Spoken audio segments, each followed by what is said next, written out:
में आपको पढ़ने में बड़ा ही मजा आएगा। और आप इसी के साथ हम आगे बढ़ते हैं। यहाँ देखिए कि past perfect tense, as usual जो मैं आपको बताती हूँ वैसे ही बताती हूँ कि फर्स्ट ऑफ ऑल आपको अफर्मेटिव देखना है।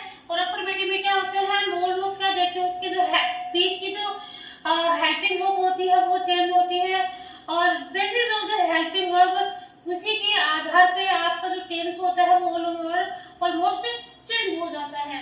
तो हम देखिए हमें जो देखते हैं कि सब्जेक्ट होता है, हमारा सब्जेक्ट होता है, और उसके बाद हमारी जो हेल्पिंग वर्ब होती है। और हेल्पिंग वर्ब में इसमें हमने प्रेजेंट परफेक्ट में देखा था कि हमारा has and have helping verb होती है, एंड देन वर्ब की थर्ड फॉर्म होती है। पास्ट परफेक्ट में सिर्फ इतना सा चेंजिंग है कि यहाँ पे हमारे हैज हैव को रिप्लेस किया गया है किसे, हैड से, और हैड से रिप्लेस होते ही ये चेंज हो जाता है पास्ट में। ध्यान रखिए अगर यहाँ पे हैज और हैव आता है अकॉर्डिंग टू द सब्जेक्ट तो वो हमारा प्रेजेंट परफेक्ट टेंस बन जाता है, और यहाँ पे हैड आते ही वो पास्ट परफेक्ट बन जाता है। बाकी आगे का सीक्वेंस वही है, वर्ब की थर्ड फॉर्म, और जो आगे आने वाला है वो हम आगे राइट कर देंगे। उसके बाद हमारा नेगेटिव सेंटेंस है। नेगेटिव में इसमें वही है, you will use and you will write the not after the helping verb. And what is the helping verb with in this sentence? Had. Had is a helping verb and we will write the not after the helping verb. तो ये चीजें मैंने पीछे भी बताई है कि जो भी आपकी whatever you have the helping verb, जो भी आपकी हेल्पिंग वर्ब है, आफ्टर दैट आपको उसके बाद आपको नोट यूज में लेना है। And then interrogative sentence. Interrogative sentence में क्या है कि हम सब्जेक्ट को और हेल्पिंग वर्ब को एक दूसरे के साथ इंटरचेंज कर देते हैं, और इंटरचेंज करते ही उसमें जो क्वेश्चन होता है वो पुटअप हो जाता है। तो इसी के साथ वो हमारा इंटरोगेटिव सेंटेंस बन जाता है, और बाकी का आगे का जो भी है एज यूजुअल हम उसे राइट कर देते हैं। अब इसके बाद हम देखते हैं इसका एग्जांपल। एग्जांपल में हमारा फर्स्ट सब्जेक्ट, तो आई कि हमारा सब्जेक्ट हो गया। आफ्टर दैट जो हमारी हेल्पिंग वर्ब है वो हेल्पिंग वर्ब हमने राइट की है, and then when verb V3 इसमें यूज आना है, ध्यान रखिए। तो वो की जो वर्ब की थर्ड फॉर्म होती है वो वर्ब होती है। तो I had verb, I had verb.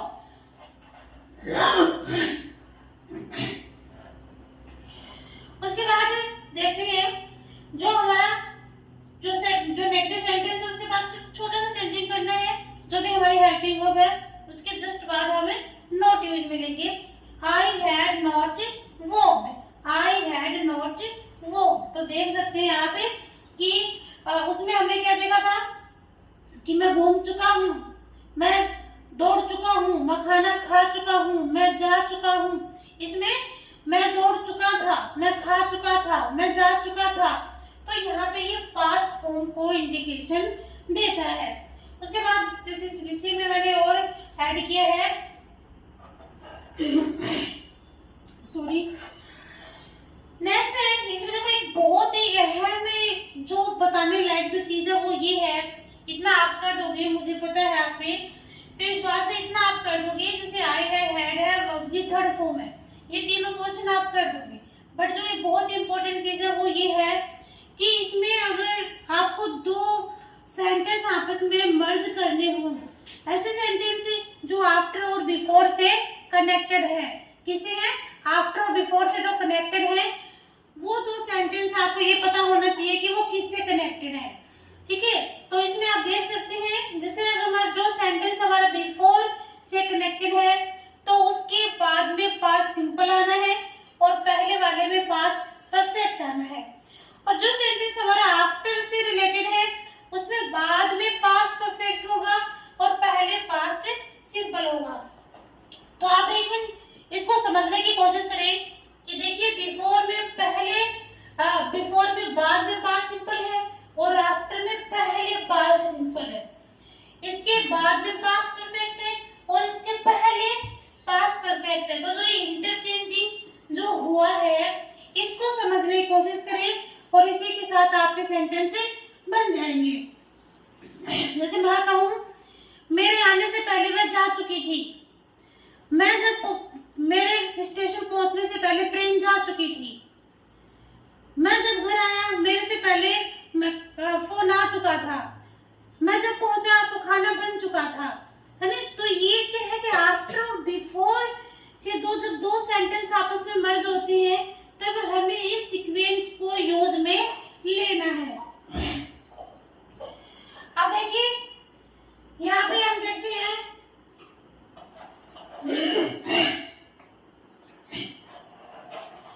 कि सी हैड गॉन। देख सबसे पहले तो आप ये देखिए कि कौन से वाला ये सेंटेंस है, बिफोर। ये वाला सेंटेंस है बिफोर का, और बिफोर के फर्स्ट जो पहले वाला सेंटेंस होगा वो पास्ट परफेक्ट में होगा। ओके, तो हमारा पास्ट परफेक्ट यही है। देखो पास्ट परफेक्ट की जो हेल्पिंग वर्ब और मेन वर्ब का जो भी स्ट्रक्चर है वो ये यूज में होना है। तो सी सब्जेक्ट हो गया, हैड गॉन इसका स्ट्रक्चर हो गया है, गो की फॉर्म हमने यहाँ पे फिलअप की है, टू मार्केट ये हमारा आगे का पोर्शन हो गया है। फिर है बिफोर में बिफोर के आगे वाला पोर्शन है पास्ट सिंपल, और पास्ट सिंपल में आपको पता है वर्ब की सेकंड फॉर्म यूज में होती है। तो वर्ब की सेकंड फॉर्म गो की सेकंड फॉर्म वेंट होती है। आई हमारा सब्जेक्ट हो गया है, I went to home, I went to home. Sentence कैसा बना हमारा, she had gone to market, वह मार्केट जा चुकी थी। Before I went to home, मेरे घर पहुंचने से पहले, मेरे घर पहुंचने से पहले वह मार्केट जा चुकी थी। इस तरह से दो सेंटेंस आपस में मर्ज करने के लिए हमें आफ्टर और बिफोर को यूज में लेना होता है। इसी तरह से हमारा नेक्स्ट है आफ्टर वाला सेंटेंस। आफ्टर वाले सेंटेंस में देखिए यहाँ पे आफ्टर वाले सेंटेंस में पहले पास्ट सिंपल होता है और उसके बाद पास्ट परफेक्ट होता है। तो पास्ट परफेक्ट पहले वाले में पास्ट सिंपल और बाद वाले में पास्ट परफेक्ट। तो आप यहाँ देखिए सी वेंट टू मार्केट, सेंटेंस वही है, बस हमें आफ्टर और बिफोर को यूज में लेना है। इसके साथ इसका जो सेंस है वो भी चेंज हो जाएगा। सी वेंट टू मार्केट, वह मार्केट चली गई थी। After I had gone to home, मेरे पहुंचने के बाद, आफ्टर बाद यानी मेरे पहुंचने के बाद वो मार्केट गई। और ऊपर वाले में क्या हुआ कि मेरे पहुंचने से पहले ही वह मार्केट जा चुकी थी।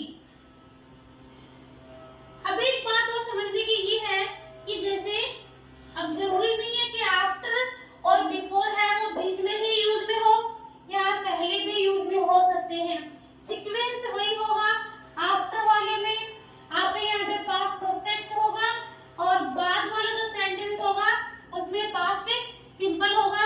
आप देख सकते हैं कि after C had gone, after C had gone कि उसके जाने के बाद टू मार्केट यानी उसके मार्केट जाने के बाद आई वेंट टू होम, मैं घर गई, कि उसके मार्केट जाने के बाद मैं घर गई।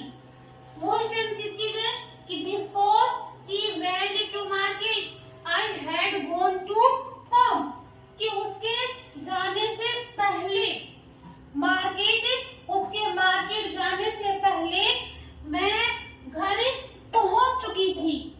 उसके मार्केट जाने से पहले मैं घर पहुंच चुकी थी। तो एक बार अगर आप डीपली एनालिसिस करेंगे तो आपको ऑटोमेटिकली पता चलेगा कि अगर आपने इस चीज को अप्लाई किया है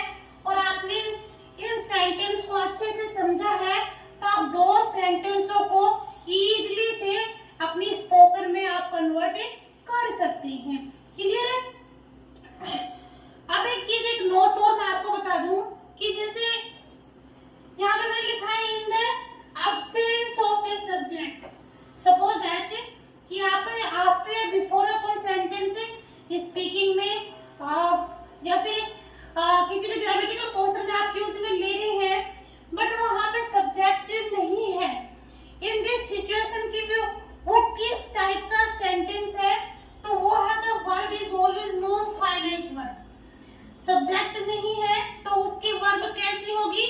स्टार्टिंग की वर्ब नॉन फाइनाइट वर्ब होगी, क्योंकि a finite verb always take the subject, क्योंकि जिसमें सब्जेक्ट होता है वो फाइनाइट वर्ब होती है।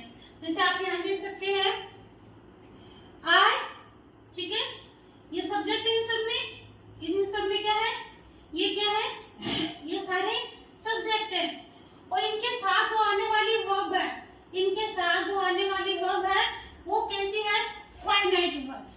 तो ध्यान में रखें कि जो सब्जेक्ट के साथ जो भी वर्ब आती है वो फाइनाइट वर्ब्स होती है, और फाइनाइट वर्ब्स वो होती हैं जो टेंस के अकॉर्डिंग आती हैं, और जो टेंस के अकॉर्डिंग नहीं आती है वो नॉन फाइनाइट वर्ब होती है। इसीलिए तो जहाँ पे सब्जेक्ट अगर एब्सेंस है, वहाँ पे सब्जेक्ट नहीं है, तो वहाँ की वर्ब कैसी होगी? नॉन फाइनाइट वर्ब होगी, ठीक है। तो जैसे आफ्टर गोइंग टू मार्केट, अब आफ्टर और गोइंग के बीच में सब्जेक्ट क्या है? मिसिंग है। तो यहाँ पे गोइंग क्या है? डायरेक्ट क्या है? यहाँ पे जो गो के साथ आईएनजी फॉर्म आया है वो नॉन फाइनाइट वर्ब है। क्लियर है? तो after going to market she went to my home, या she went to the home, कि अभी यहाँ पे आए हैं वो नॉन फाइनाइट वर्ब हो गया, एब्सेंस है, लेकिन सेंस वही दे रहा है कि मार्केट जाने के बाद वो है घर पर आई। तो इस बात को आप ध्यान में रखिए। आई होप आपका आज का वीडियो आपके लिए हेल्पफुल होगा, यूजफुल होगा, और किसी भी चीज में पहुंचने से पहले आप उसे डीपली एनालिसिस कीजिए, क्योंकि आसानी से कभी कुछ नहीं मिलता है, उसके लिए हमें कड़ी मेहनत करनी पड़ती है। और कोई भी चीज आसानी से समझ में भी नहीं आती है जब तक कि आप उसे बार बार उसकी प्रैक्टिस ना करें। और ये चीज आपके लिए बहुत यूजफुल होने वाली है। अगर आप इंग्लिश पढ़ने में इंटरेस्टेड है, स्पीकिंग में इंटरेस्टेड है, ग्रामर को आप अच्छे से सीखना चाहते हैं, कोई भी अगर किसी भी एग्जाम की अगर आप तैयारी कर रहे हो, कोई भी कंपटीशन एग्जाम की तैयारी कर रहे हो, तो इससे बेस्ट फॉर्मूला आपको नहीं मिलेगा। बस आपको उसमें इंटरेस्ट डालने की जरूरत है, थोड़ी प्रैक्टिस डालने की जरूरत है, और थोड़ी मेहनत डालने की जरूरत है। इसके बाद आपका ऑल ओवर कंप्लीट हो जाएगा। और जाने से पहले चैनल को पूरा, जो भी मैं वीडियो डालती हूँ उसको पूरा देखा करें, क्योंकि आधे अधूरे वही बात होगी कि आधे अधूरे झलकते जाए वो बात हो जाएगी कि अगर आप चैनल को पूरा नहीं देख रहे हो और बीच में ही बंद कर देते हो तो आपको उसकी पूरी इंपॉर्टेंस का पता नहीं चलेगा। इसलिए मैं बार बार कहती हूँ कि चैनल को जो भी वीडियो डालती हूँ उसमें जितने भी पढ़े हैं उनको बार बार देखते जाइए, उनकी नोट्स बनाते जाइए, और उसी के अकॉर्डिंग आप आगे बढ़ते जाइए, और आप बहुत आगे तब बहुत कुछ सीखेंगे। और जाने से पहले मेरे चैनल को लाइक शेयर सब्सक्राइब जरूर करें, और भी अगर आपके कोई फ्रेंड्स हैं, कोई रिलेटिव्स हैं जिनके लिए यूजफुल है, तो आप उन्हें भी जरूर बताएं। Okay guys, bye bye.